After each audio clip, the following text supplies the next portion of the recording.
When Jeff Bezos left New York City in 1994 to go west, young man, he hadn't decided if he would settle in Seattle or Portland. Along the way, he wrote the business plan for Amazon.com, and the rest is as much internet history as it is Seattle's latest global success story. Now Bezos seeks to inspire the next generation of visionaries here at the Museum of History and Industry, MOHI. It's an ideal location. Right here on Lake Union, Bill Boeing pioneered commercial aircraft at the turn of the 20th century. Bill Gates launched a software empire less than 20 miles away. And a few hundred yards from here, where I stand, Bezos continues to grow Amazon, even as he invests in space travel, journalism, and social technologies. Which is why we kick off our special series of The Innovators with an exclusive interview with a man who lives by the motto, step by step, ferociously, Jeff Bezos. I'm Hanson Hossein. Welcome to Four Peaks.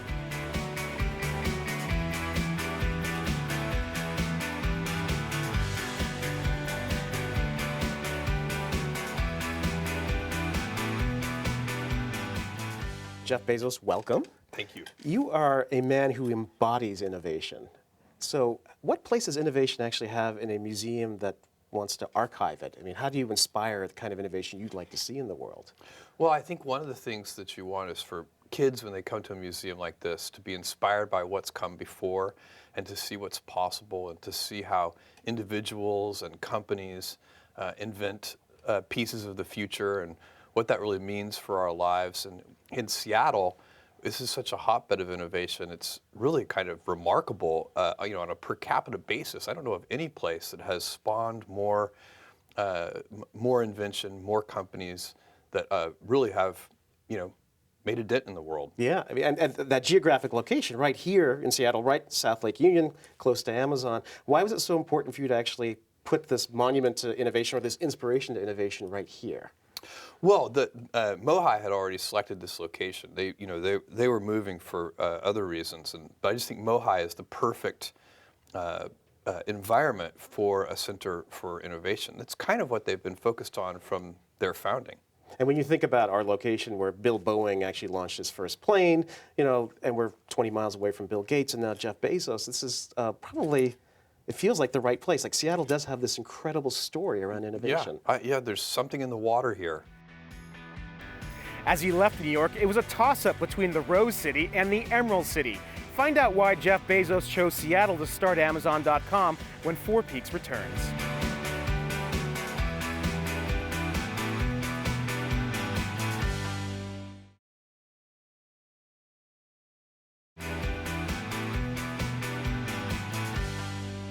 Well, I love that legend. I don't know if it's legend or not, but you were in the car with your wife driving across the United States, and you were doing the business plan as you were going there. Could you almost feel the pull of go west, young man?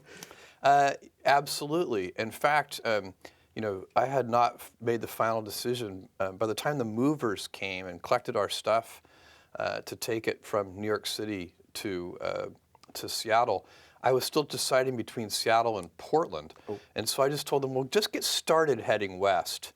And I'll let you know in a few days whether you should go to Seattle or Portland. So what was the deciding factor?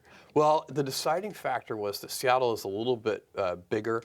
And so I looked at the number of flights per week in the Seattle airport, and at that time I think it was 3,000 flights a week coming out of Seattle and 1,000 flights a week coming out of Portland. And so there are just a lot of little things that in a bigger city are a tiny bit easier. You mentioned that you wanted innovation to inspire this next generation. Why is it important to you? Why is it so important to you personally to make that happen? Well, I think, I was a very lucky kid. I was inspired by invention and self-reliance from a number of different people and from, even watching the Apollo program as a little boy. And I think when little kids get inspired, you never know what might happen. It's a big deal, and everything about our society gets better over time. I really do believe that. I'm an optimist. The myth of the good old days is usually just that, a myth. We have better medicine than we've ever had before. Everything, all of that is invention. It's people figuring out antibiotics. It's people figuring out new kinds of biomedicines, biotechnology. It's things that have been figured out with the kind of communication that we have, the freedom of speech we have now with the internet.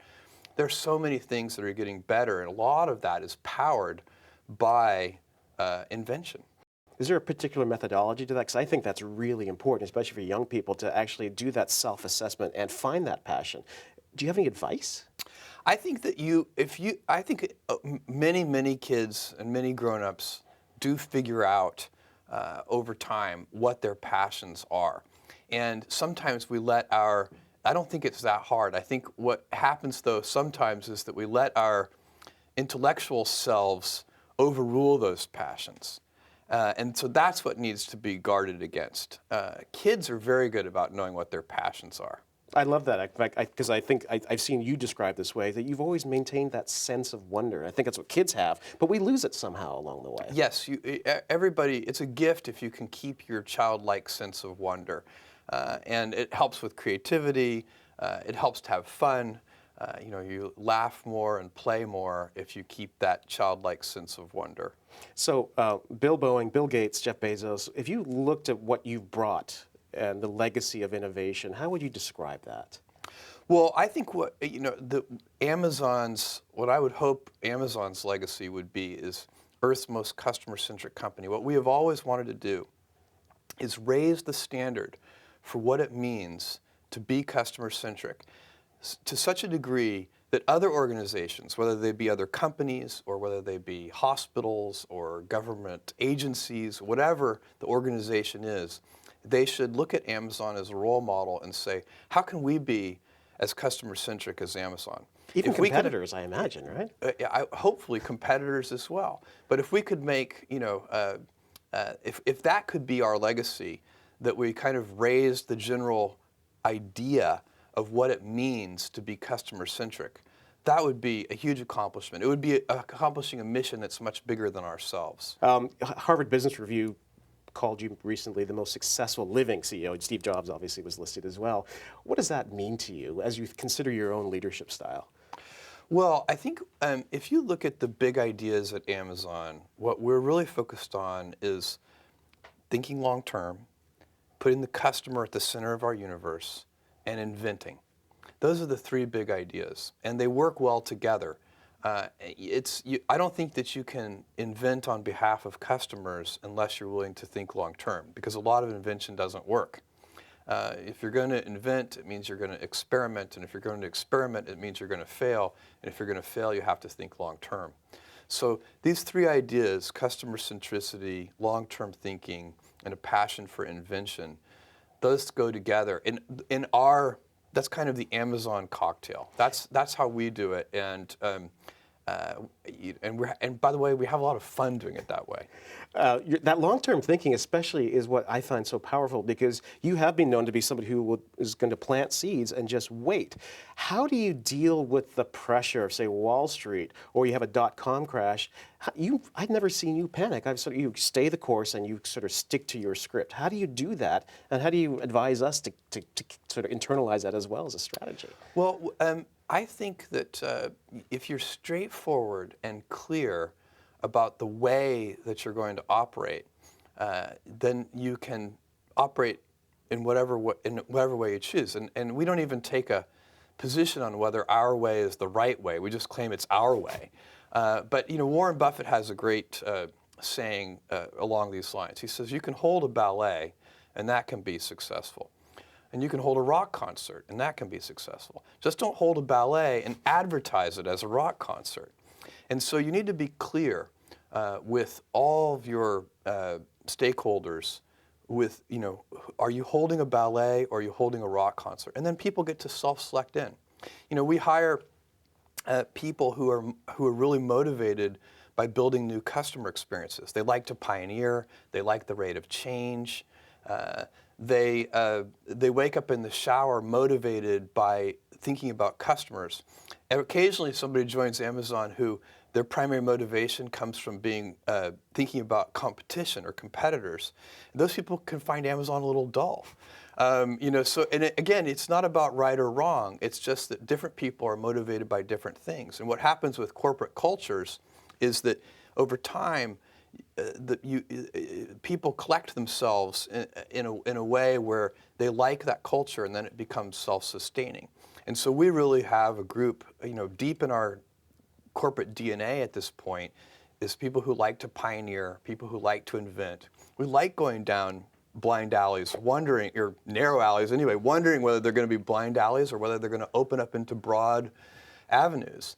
And that's fun for us. Well, that's really interesting because you're not guaranteeing success anytime you go down those alleys. You don't know whether they're going to be blind. So when you look at success and when you look at failure, how does it feel like when you're in the groove, when you actually know you're on the path to success? Oh, it feels great. I mean, you know, you have to be in the mindset that you can accept blind alleys. But I'll tell you, the broad avenues are way more fun. Find out why creating a customer-centric culture is one of the keys to Amazon's success. We'll be back with Jeff Bezos and Ford Peets.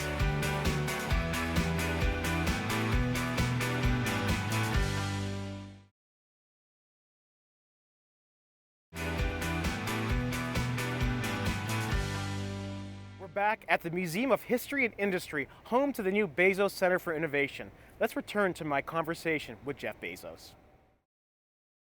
Is there a particular recipe that you have in terms of how you actually innovate in that collaborative culture?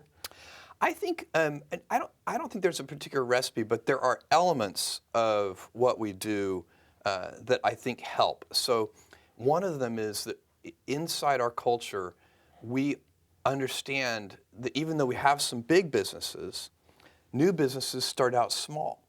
And so, you know, it would be very easy for, say, the person who runs our U.S. books category to say, why are we doing these experiments with things? I mean, you know, that generated, you know, a tiny bit of revenue last year. Why don't we instead focus those resources and that, you know, all that brain power on the books category, which is a big business for us. And instead, that would be a natural thing to have happen. But instead, inside Amazon, you know, when a new business, you know, reaches some small milestone of sales, email messages go around and everybody's, you know, giving virtual high fives for reaching that milestone. And I think it's because we know from our past experiences that big things start small. You know, the biggest oak starts from an acorn, and you've got to recognize, if you want to do anything new, you've got to be willing to let that acorn grow into a little sapling and then finally into a small tree, and maybe one day it'll be a big business on its own. And in fact, that's one of the mottos for one of your initiatives, and forgive my pronunciation of the Latin, but gradatim ferociter. What does that mean to you? Well, it means step by step ferociously, and it's the motto for Blue Origin. Basically, you can't skip steps. You have to put one foot in front of the other. Things take time. There are no shortcuts, but you want to do those steps with, you know, passion and ferocity. What's amazing about your success is that your timing was good too. How does an innovator actually identify that historical momentum, that Kitty Hawk moment? You recognize what was happening with the internet and you said, you know what, there's actually a room for me to start with books and then move on. How do you do that? How do you find the time and the momentum, the zeitgeist? Well, I think to some degree, you follow your passions and then you have to hope the wave catches you. I was always interested in computers. I was always interested in software. I was always a big reader. And so it wasn't, you know, which made me alert to things like the internet and the possibility that you could build a bookstore online that would have universal selection. And that was really the founding idea of Amazon. And so I think everybody has their own passion, their own thing that they're interested in. And then you're very alert to the things that are in the sphere of influence of that passion.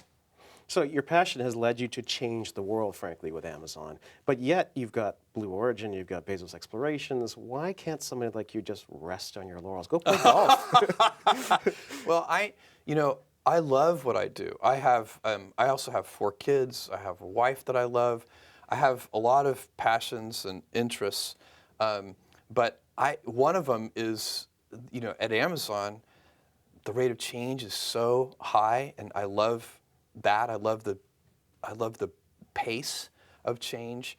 I love the fact that I get to work with these big, smart teams. The people I work with are so smart, and they're self-selected for loving to invent on behalf of customers. And so, it's not, do I love every moment of every day? No, that's why they call it work. There are things that I don't enjoy, but if I'm really objective about it and I look at it, I'm so lucky to be working alongside all these passionate people, and I love it. Why would I go sit on a beach? I think that's important, that authenticity and that passion for anybody who's looking to innovate. The technology, the rate of change, I saw Vinton Cerf recently, he's considered to be one of the fathers of the internet, say that we are now in this era of permissionless innovation, meaning that we don't necessarily need to wait for permission from an institution like a government or a corporation to just do something. What does that mean to you in your position? Well, I think that's largely correct. I mean, in fact, some of the things that Amazon has, so the tools that we provide are designed to make it easy for people to do what Vince is calling permissionless invention. Things like Amazon Web Services, so that you don't have to build your own data center. You really can be a college student in a dorm room and you have access to unlimited compute facilities through Amazon Web Services. Same thing with Kindle Direct Publishing and a platform for publishers. There are no gatekeepers. It's self-service. If you've gotten 37 rejection letters, try it yourself. That's what I did. Thanks to you. And then there are other things where I think the scale is such that you do need, big capital. I mentioned earlier, but you're not going to, build a brand new carbon fiber plane like the 787 without the resources of a Boeing. So that you're not going to do in your dorm room. You're not going to invent Kindle in your dorm room either. To build a consumer electronics device like Kindle and to pull all the books together for it and so on, that's a big team effort. Many hundreds of people, working over a number of years. So some things are still, require big teams, lots of resources, many years to pull together, and those are very important innovations too. But he's right that we're on a trend line where every passing year, more powerful things can be done by small teams. And that's interesting because scale and size matter. You mentioned the two pizza meetings, but the danger is if somebody is successful as you, Amazon being successful, you have potentially a lumbering giant. How do you remain nimble? Because there is somebody in their dorm room who could eat you up for lunch the next day. My belief on this is, first of all, that's completely correct, and you can never assure anybody that can't happen. But I think if you have a customer-centric culture, that cures a lot of ills, because we wake up, let's say you're the leader in a particular arena, if you're competitor focused and you're already the leader, then where does your energy come from? Whereas if you're customer focused and you're already the leader, customers are never satisfied. So if you're customer focused, you're always waking up wondering, how can we make that customer say wow? How can we, our energy, our passion, we want to impress our customers. We want them to say, wow. And that accountability really matters to you as well. You're Absolutely. very accountable to your customers. We love it. It's that kind of divine discontent comes from observing customers and noticing that, things can always be better. When you look at education, Amazon has this incredible technology. Is there ways to sort of turn Amazon's technology towards helping sort of the educational challenges that we face in this country right now? Yeah, I think there are. And in fact, we're doing some things with Kindle now. We have something called WhisperCast, which lets schools manage fleets of Kindles. But I think that's just the tip of the iceberg. I think that we are, if you look at things like the Khan Academy and some of the other things out there on the horizon, I think there is a real chance that technology may ultimately fulfill its promise of helping with education. I think people have hoped for that for a long time, and it hasn't really ever come to fruition, not in a big way. But I'm still very optimistic that that may happen. And in fact, maybe some of the kids who visit Mohi will be the ones who will really figure it out. Where in Seattle does Jeff Bezos go to clear his head? And what's his favorite snack? We'll be right back.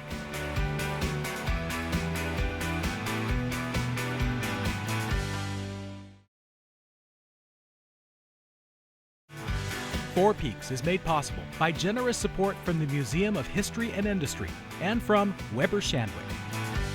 I have a few rapid-fire questions for you that we're asking of all of our innovators being featured at the exhibit, so you can answer in one word or whatever. Your favorite Seattle hangout to get a clear head? My favorite Seattle hangout to get a clear head? My shower. Excellent. Why is shower so prone to innovation? I get my best ideas. Relaxing. You're alone. You have one of those rainforest shower heads? It's a very good place to do your best deep thinking. All right. Favorite music to listen to while working, if you are listening to music? I don't control the music in my house anymore. My daughter does that. Oh, Justin She gets Bieber? to decide. You're not getting Justin Bieber? No, I think right now it's a lot of Taylor Swift. Okay. Best midnight snack while you're brainstorming? I'm asleep at midnight. That's important, isn't it? That's really good. A guy like you actually gets to sleep. That's I am good. asleep. And so how about best snack? Best snack? Well, I think it would be a salty snack. I have a variety of food interests, but I'm going to go with, I don't know, pop chips. Good one. You and Ashton Kutcher. Okay. And last one, and yes or no, coffee? Are you kidding? You haven't had enough coffee until you can thread a moving sewing machine. Wow. You can do that? No. Well, Jeff Bezos, thank you very much for your My time. pleasure. It was a real pleasure. Thank Thank you very you. much. Production of Four Peaks would not be possible without the generous support of our sponsors.